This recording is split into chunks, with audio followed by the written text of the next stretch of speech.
Half teaspoon turmeric, आधा सानो चम्चाको 1 teaspoon बेसन, एउटा सानो चम्चाको बेसन, 1 टीस्पून हनी, एक सानो चम्चाको मह, 1 टीस्पून कर्ड, एउटा सानो चम्चाको दही. So first you have to mix all these mixtures properly till it blends with each other. Before using this mixture, this paste, dip it.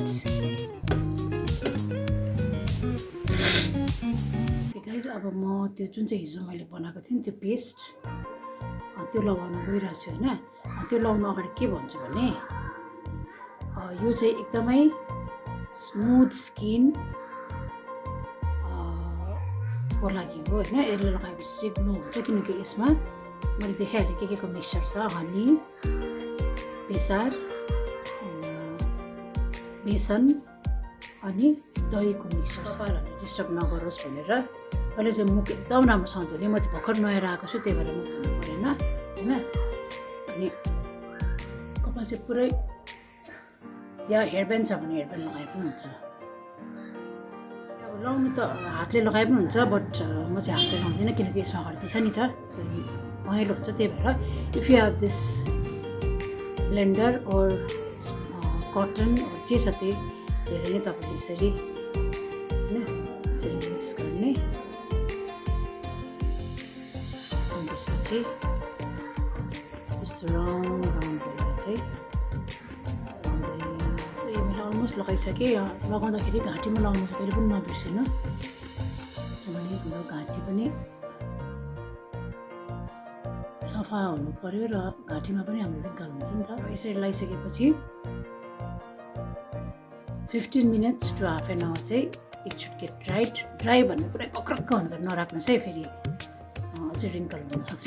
त्यही भएर अलिकति सुकेको जस्तो भएपछि चाहिँ यसलाई पुस्नुपर्छ. लेट मी से द्याट यो जुन हामीले पेस्ट बनाएको छ नि यो झन्डै 1 weekको लागि पुग्छ किनकि धेरै लाउने होइन नि त. So this you can store it in the refrigerator again. Okay, now I think it's dried होइन. I kept it for 20 minutes. Take a bowl of water and then dip the towel and slowly wipe it. One suggestion, when you take the towel, you please take dark colored ones because it's not hard. This one is not like this. Dark colored towel and then slowly wipe it from here. यसरी wipe गर्दा चाहिँ के हुन्छ भने नि friends, number 1 फेसले massage पनि पाउँछ हैन.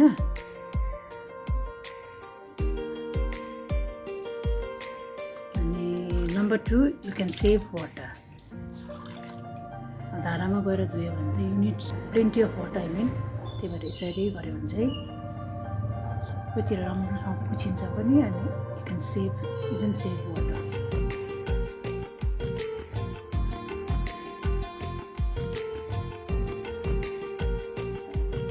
And after that you can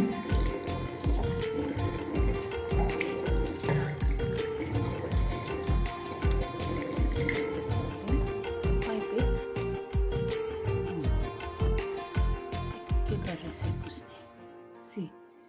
See face कति सफा हुन्छ ल. It shines and glows your skin. See, अहिले मैले यहाँ केही लगाएको छैन हैन, but it's shining हैन and glowing. And if you have rose water, you please apply rose water. Normal cream लगाएको जस्तै rose water लगाउनु छ. Just tap.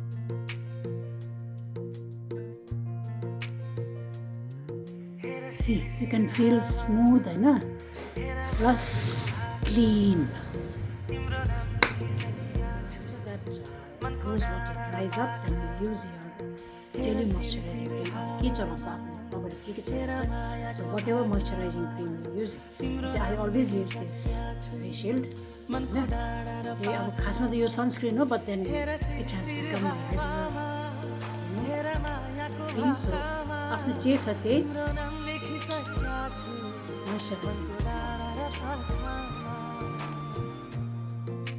So guys, that's all you have to do to smoothen your skin and to prevent your wrinkles and all. But whatever I did, यो चाहिँ तपाईले राति सुत्नुभन्दा अगाडि गर्नुहोस्, दिउँसो नगर्नुहोस्.